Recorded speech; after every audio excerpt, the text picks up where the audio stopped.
시청자 여러분 안녕하십니까? 헬로티비 뉴스입니다. 먼저 오늘의 주요 뉴스부터 보고 오시죠.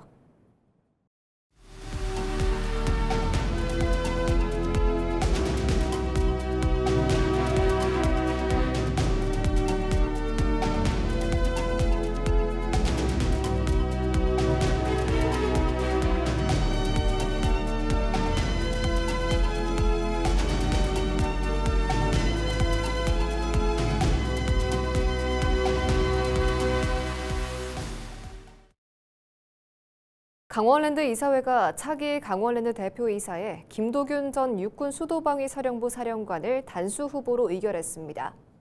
부사장 후보로는 권순형 현 금천구 시설관리공단 상임이사와 유정배 전 대한석탄공사 사장을, 상임감사위원 후보자로는 장경열 전 국가정보원 강원지부장에 대한 선임계획안을 의결했습니다. 강원랜드 이사회는 오는 26일 임시주주총회에서 대표이사와 부사장, 상임감사위원 선임안을 상정할 계획입니다. 강릉시가 국가유산청의 현상 변경 허가를 받음에 따라 진안 저동풍수해 생활권 종합정비 사업에 속도를 낼 계획입니다.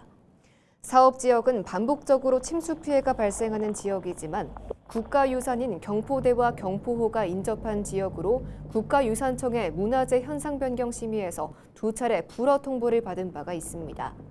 강릉시는 국가유산청의 현상 변경 허가를 받아 사업비 497억 원을 투입해 2028년까지 배수 펌프장과 부력식 차수벽을 설치할 계획입니다. 한 전 충북강원건설지사는 12일 평창군 박림면 사무소에서 345kV 송전선로 건설사업 후보 경과지 사업 설명회를 개최했습니다. 설명회에는 박림 1리와 운교 2, 3리 주민 등 80여 명이 참석해 사업 개요와 입지 선정 절차, 송전선로 안전성 등에 대한 설명을 들었습니다. 한전은 강릉 안인화력발전소에서 생산된 전력을 국가첨단전략산업계획에 따른 용인 반도체 클러스터에 공급하기 위해 신평창 변전소에서 신원 주변전소까지 약 95km의 송전선로 건설을 추진하고 있으며 준공 목표는 2032년 10월입니다. 우상호 강원특별자치도지사가 산하기관장들에게 거취를 고민해달라며 사실상 자진 사퇴 압박에 나섰습니다. 우 지사는 17일 열린 기자간담회에서 강요할 수는 없지만 정무적인 이유로 자리를 얻은 분들은 저랑 호흡을 맞추기가 쉽지 않을 것이란 점에서 거취를 고민해 주셨으면 좋겠다고 말했습니다. 우 지사는 선출직 단체장과 산하기관장의 임기를 맞추는 제도 개선의 필요성도 강조했습니다. 선출직 기관장의 임기와 또 함께 그 비전과 철학을 공유하고 가야 할 산하기관장의 임기는 일치하는 게 맞다고 봅니다. 그래서 이거는 정당을 떠나서 앞으로 반드시 실현돼야 할 일이고. 한편 강원도의회에서는 더불어민주당 소속 이지영 도의원이 도지사와 산하기관장의 임기를 일치시키는 조례 발의를 추진 중입니다. 우상호 강원특별자치도지사가 취임 한 달여 만인 10일 기자간담회를 열고 지난 한 달간의 활동 성과와 소회를 밝혔습니다. 우 지사는 취임 직후 민생 회복과 미래 먹거리 창출에 집중했다면서 동해 AI 데이터 센터 유치와 접경 지역 군사 규제 완화 등 4가지 성과를 제시했는데요. 간담회 내용 직접 들어보시겠습니다.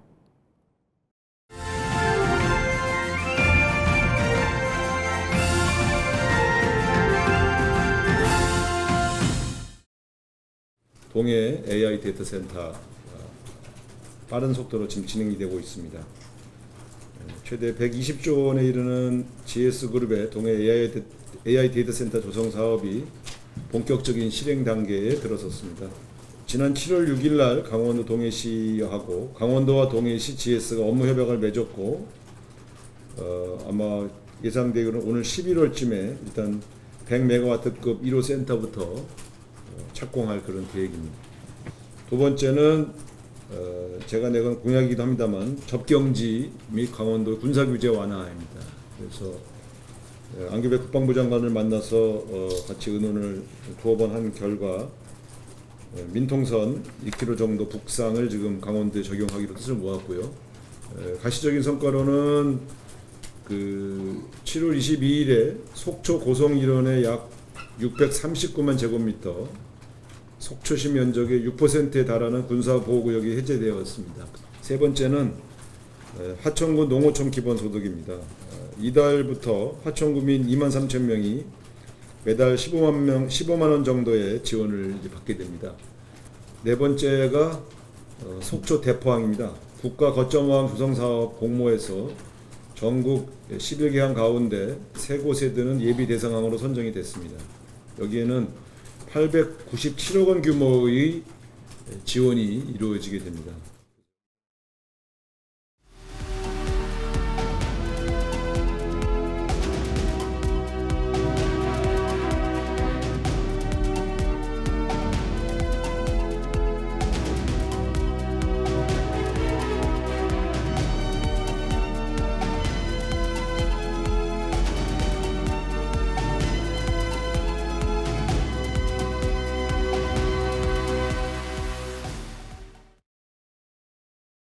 (1980년) 사북 사건 피해자들이 45년 만에 국가로부터 공식 사과를 받았습니다.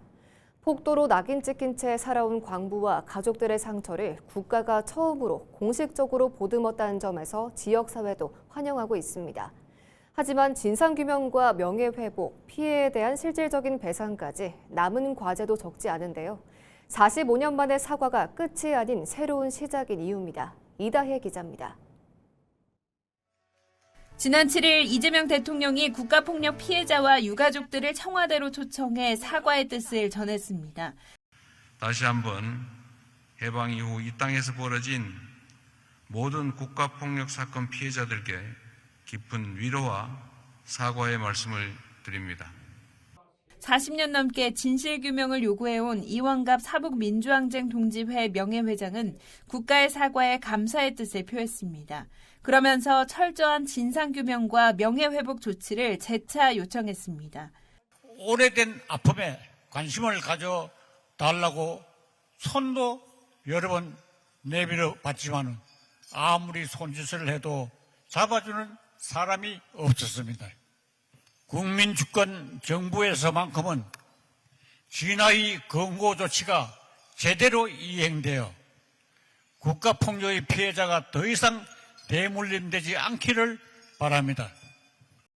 국가의 사과는 이루어졌지만 진상규명과 명예회복은 이제부터입니다. 불법 구금과 고문, 여성에 대한 성적 가혹행위 등 당시 국가폭력은 2008년 1기 진화위 조사에서 사실로 확인됐습니다. 영화 1980 사북에서도 생존자들은 자신들이 겪은 당시 상황을 직접 증언했습니다. 하지만 밝혀야 할 부분은 여전히 남아 있습니다. 국가폭력이 누구의 지시로 어떤 과정에서 이뤄졌는지 아직 확인되지 않은 피해자는 얼마나 더 있는지 규명해야 합니다. 수사와 재판 과정에서 처벌받은 광부들의 명예를 어떻게 회복할지, 불법 구금과 고문으로 무너진 삶에 대해서는 어느 범위까지 배상할지도 구체적으로 정해야 합니다. 피해는 당사자에게서 끝나지 않았습니다. 폭도 가족이라는 낙인 속에 살아온 배우자와 자녀들의 피해를 어디까지 인정하고 회복할 것인지도 따져봐야 합니다.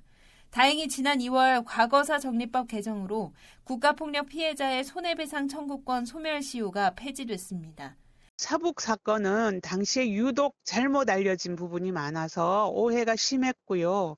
진실 규명도 저해되었어요. 이 때문에 피해자들의 상처가 더 컸다고 생각합니다. 사건의 실체를 제대로 규명하고 널리 알리는 것이 피해자들의 명예회복을 위해 절대적으로 필요하다고 보고요. 진실을 밝히고 제대로 보상해 광부와 가족들의 명예를 되찾는 것, 그리고 오랫동안 잘못 알려진 사북의 역사를 바로잡아 다음 세대에 제대로 전하는 일이 과제로 남았습니다. 헬로티비 뉴스 이다혜입니다. 이제는 전통 기록유산의 보존 관리에도 인공지능 기술이 접목됩니다. 강원 지역의 유일한 국학연구기관인 율곡국학진흥원이 AI 기반 강원형 스마트 아카이브 구축에 나섰는데요. 보존을 넘어 활용으로 기록의 가치를 넓히고 있다고 합니다. 최성식 기자가 현장을 취재했습니다. 신사임당과 율곡 이 선생의 숨결이 살아있는 강릉 오죽헌. 오죽헌 바로 옆에는 강원권 유일의 국학 전문 연구기관인 율곡 국학진흥원이 자리하고 있습니다. 이곳은 강원 지역에 흩어진 고문원과 기록유산을 수집하고 보존하는 것은 물론 연구와 교육, 학술 콘텐츠 개발까지 담당하는 강원국학의 거점입니다. 진흥원은 올해부터 인공지능을 활용한 강원형 스마트 아카이브 구축 사업에 도전합니다. 수집한 고문원을 AI가 분석해 누구나 쉽게 검색하고 활용할 수 있는 체계를 구축하는 것이 핵심입니다. 이렇게 지능형으로, 그러니까는 국학진흥기관에서 자연어 검색이 되는 스마트 아카이브로 바꾸는 것은 저희들이 처음일 겁니다. 판종판답을 예를 들었는데요. 그건 세계에서 처음입니다. 그래서 저희들이 좀 강릉에 소재한 작은 기관이지만 세계적으로 가장 앞선 연구를 갖다가 진행하고 있다고도 말할 수 있겠습니다. 지하수장고에는 강원 전역에서 수집한 고문원과 고서, 목판 등 약 4만 점이 체계적으로 관리되고 있습니다. 제가 들고 있는 문서는 조선 고종임금의 아버지인 흥선대원군이 쓴 관찰, 편지입니다. 약 30여 점 정도가 보관돼 있는데 모두 강원도 유형문화재로 지정돼 있습니다. 진흥원은 이 같은 자료를 디지털화해 누구나 온라인에서 활용할 수 있도록 하는 사업도 확대하고 있습니다. 최근에는 강원 지역 주요 문중의 족보를 데이터베이스로 구축하고 기존 한국학 아카이브와 연계한 지능형 관계망 서비스도 만들고 있습니다. 족보와 문집, 고문서 등을 연계해 역사 인물 간의 관계를 입체적으로 보여주는 것이 특징입니다. 또 국비 지원을 받아 유산기 아카이브 모델도 추진 중입니다. 전국 명산을 기록한 유산기 2,800종을 번역하고 전문 작가의 답사기와 함께 제공해 전통 기록을 관광과 문화 콘텐츠로 연결하는 새로운 시도입니다. 하지만 율곡 국학진흥원은 전국 4개 국학연구기관 가운데 유일한 기초자치단체 출연기관입니다. 강원 전체의 기록유산을 책임지는 만큼 보다 안정적인 지원체계 마련이 과제로 꼽힙니다. 강원 도민들이 강원 도민으로서의 정체성을 가지는 그런 것들이 공유되게 되면은 그게 궁극적으로 지방 분권이 지향하는 어떤 내가 프라이드를 가지고 이 지역에 산다는 것에 대해서 자부심을 가지는 그런 것들의 바탕이 된다. 그런 점에서 이제 지역에 있는 국학기관들이 해야 될 일이 상당히 중요한 거죠. AI 기술을 입은 전통 기록유산, 강원의 역사와 문화가 디지털 기술을 만나 미래 세대가 함께 활용하는 문화자산으로 새롭게 거듭나고 있습니다. 헬로티비 뉴스 최성식입니다. 경남 김해의 대표 특산물인 진영단감이 기록적인 폭염으로 몸살을 앓고 있습니다. 강한 햇볕에 과일이 타들어가는 이른바 일소 피해가 나타나고 있기 때문인데요. 농가들의 시름이 커지고 있습니다. 전주현 기자가 현장을 다녀왔습니다. 뜨거운 햇볕이 내려쬐는 김해 진영의 한 단감 과수원. 푸른 잎 사이로 주렁주렁 달린 단감 가운데 유독 색이 변한 열매들이 눈에 띕니다. 한쪽 면이 갈색으로 변하거나 쪼그러들었습니다. 강한 햇볕에 가실 표면이 데이면서 생기는 이른바 일소 피해입니다. 작년에는 조금 피해가 있었는데 작년보다 올해가 한 30-40%는 더 있습니다. 지금 이때까지 농사 지으면서 이런 일은 처음이라서 막막합니다, 솔직히 말씀. 올여름 기록적인 폭염이 이어지면서 단감 농가들은 비상이 걸렸습니다. 농민들은 틈틈이 물을 공급하고 나무의 잎과 열매 상태를 살피며 피해를 줄이기 위해 안간힘을 쓰고 있습니다. 하지만 하루 종일 내려쬐는 강한 햇볕을 막는 데는 한계가 있습니다. 지금 보시는 것처럼 같은 나무에서 열리는 단감이라고 해도 햇볕에 직접 노출되는 열매는 이렇게 갈색으로 변했습니다. 문제는 폭염이 계속 이어질 경우 이 일소 피해는 더 심해질 수 있다는 점입니다. 농가들은 앞으로 폭염이 얼마나 더 이어질지 예측하기 어렵다는 점도 걱정입니다. 이미 발생한 피해뿐만 아니라 수학기까지 추가로 발생할 피해까지 고려하면 정확한 피해 조사와 함께 실질적인 지원 대책이 필요하다는 목소리도 나옵니다. 지금은 저희들로서는 재 피해를 좀 강구해가지고 조금 지원이 좀 있었으면 내년에 농사가 조금 시작이 되지 않겠나 이렇게 생각하고 있습니다. 이런 피해는 김해 전역의 단감 재배 농가에 확산되고 있습니다. 현재까지 확인된 진영 단감 일소 피해 면적만 311헥타르에 이릅니다. 피해가 이어지면서 올해 수확량은 지난해와 비교해 절반 가까이 감소할 것으로 우려되고 있습니다. 지자체는 폭염 속에서 과실에 충분한 수분이 공급될 수 있도록 관리하고 과실이 강한 햇볕에 직접 노출되지 않도록 나무의 잎 상태를 세심하게 살피는 것이 중요하다고 설명합니다. 단감 농가를 대상으로 농작물 재보험 가입을 독려해서 217농가 317헥타가 가입을 했습니다. 이러한 지원에도 불구하고 피해 면적이 큰 만큼 농업재해로 인정되어 국비 지원을 받을 수 있도록 할 계획입니다. 가을 수확을 앞두고 정성껏 키워온 진영 단감. 하지만 올해는 기록적인 폭염에 열매뿐만 아니라 농민들의 속도 타들어가고 있습니다. 헬로티비 뉴스 전주연입니다. 강릉시는 오는 15일 오후 6시 30분 경포 해변 특설무대에서 제3회 강릉 버스킹 전국대회 결선을 개최합니다.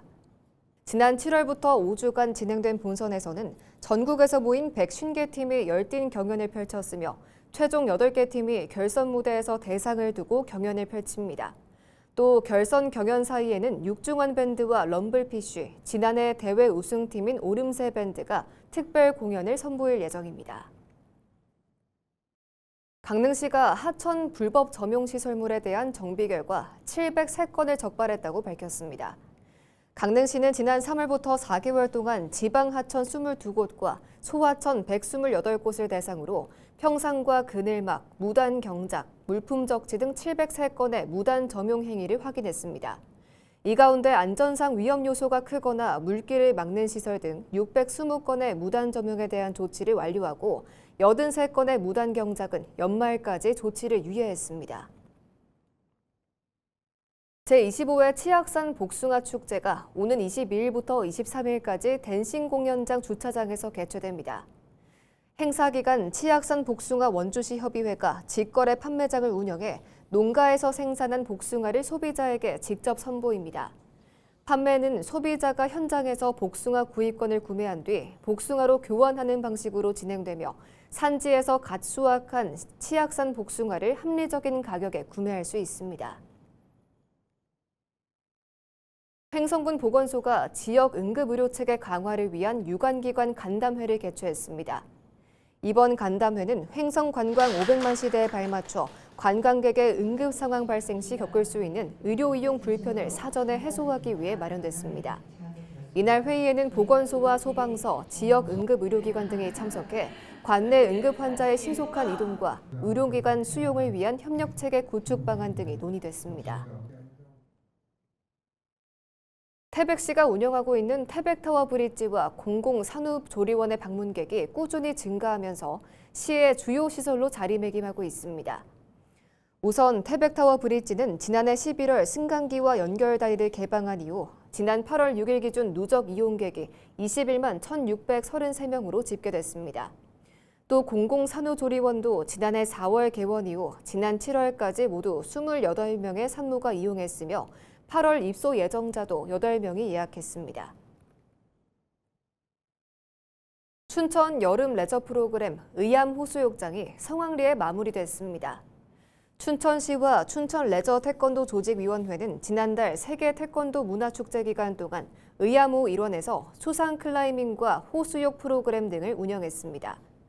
수상 클라이밍 프로그램인 디버터 솔로잉 페스티벌에는 약 4,500명이 참가한 것으로 집계됐습니다.